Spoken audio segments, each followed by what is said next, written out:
Hello there, Tony Attwood with Michelle Garnett. Now, Hello. we have an opportunity for Ask Tony and Michelle. Now, I have a question for you, Michelle. Yes. Michelle, what is carer burnout? Oh, I'm glad you asked. Well, when we think about carer burnout, it's interesting because we may be experiencing it ourselves, but not even aware that we're in it. But the primary features are it's a state of physical, emotional, and mental exhaustion. Yeah. And it occurs because of extended periods of supporting someone without rest or adequate rest and without receiving adequate support.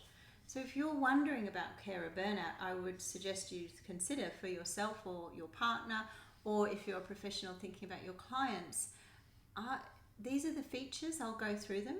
Is the person constantly tired? Always, I've got no energy for that. Saying no to things because they're just feeling got nothing left in the tank.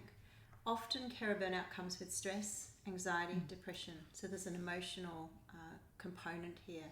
And that can also come out in irritability, frustration, a short fuse, we might see it as. The person is very short-tempered, whereas normally there would be more relaxation. Yes, it's sort of almost out of connection. character, and that's what people notice. Yeah, what's going on here? Sleep issues are common. The person suffers insomnia, can't get to sleep, can't stay asleep, and they start to withdraw. So they're saying no to social invitations and they're seeking solitude, not necessarily because they're introverted, but because they absolutely need to rest and they haven't got the energy to socialize anymore. We also notice that they lose interest in things that they used to be interested in. Again, it's a lack of energy. There's a common feeling of underlying everything as just being overwhelmed. There's never enough time or energy or resources available for anything. And so it's accompanied often by a feeling of despair. And also, importantly, because this shows a route out of it, the person is starting to neglect their own self-care needs. So as you can hear, carer burnout is very serious, and when it happens, the person is actually then impaired in their ability to care for the very person that they wish to be there for. It needs to be dealt with for the benefit of the person you care for. Yeah. And as you hear that, it doesn't mean you have to hit that and it's intense like that for a long time. That can be the case, but you can just experience a short period of that and then go, wow, that's 24 hours of I don't want that. And hence that's the sign after just a short time to stop. You need a rest, you need support. And that's what we're going to go to next. So Tony, what can parents and carers do if they're hitting burnout? First thing is acknowledge burnout. Thing is, you can't see the wood for the trees. You're so in there, should we say, going from moment to moment, you're not able to step back and just see how you're changing and how stressed you are. So the information on experiencing burnout may come from someone else who knows you, loves you, and then recognizing your suffering. So first of all, acknowledge it is the best thing to do. Then obviously seek support. Now that may be support within partner, family members, neighbours, sometimes also government agencies. More on that in a little bit later on. But if you carry on your own, it's not going to be good for your well-being and mental health and the person you're caring for. Now, respite care may be suggested in some way, that you may either have that person you're caring for go and stay with a relative or sometimes a government agency, or somebody comes into the house, so the person you care for is in their usual accommodation, etc., and you go away for a weekend, a week, or whatever it is to refresh yourself. But please, in dealing with this, you do need to seek support, consider respite care, and practice self-care. This is not self-indulgent.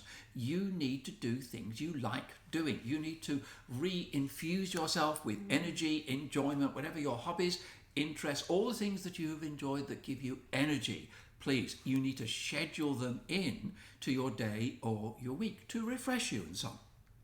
So you must practice self-care. Maybe going, I was going to suggest there, of the health farm types. Oh yes, there's spa retreats if you can go to one of those, or even, well, a day in the country can be amazing. Just getting out into the bush, that we have wonderful bush around here in Australia, and soaking up nature. It doesn't necessarily have to be for a long period of time. but it's make sure you got them. Yes. It's also delegate responsibilities, because the tendency is you do such a good job, you can't really let other people do it because they don't do as good a job as you. But the consequence is it's adding to your burnout. So if you can, delegate. True.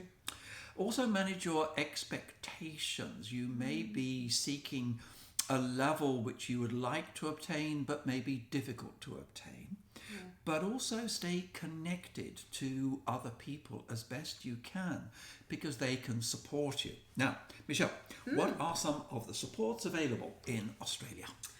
Good question, Tony. I've got a list here, and out of the ones, there's a lot of support services available, which is awesome, but the ones particularly for autism I picked out especially, and I really suggest, I know that Aspect, Autism Spectrum Australia, has an amazing website with much information about support, what sort of tailored support could suit your situation. So that could be one of your stops on the internet to find out. The second one, and this is an amazing organisation, so impressed with their work also, Autism Awareness Australia. They're all about empowering families where one or more members are autistic. And importantly, they can link you to local support groups and services within your area. That's one of the things that they do. And lastly, I'd really encourage you to reach out to Carers Australia.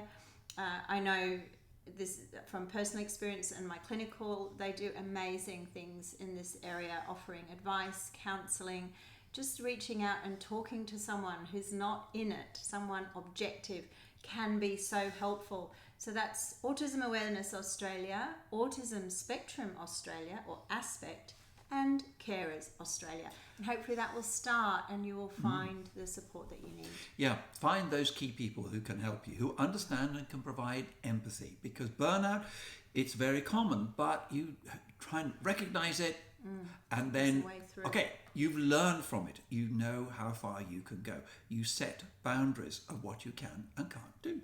Yes. Okay. We hope that's been helpful. Hope that's helpful. Thank you.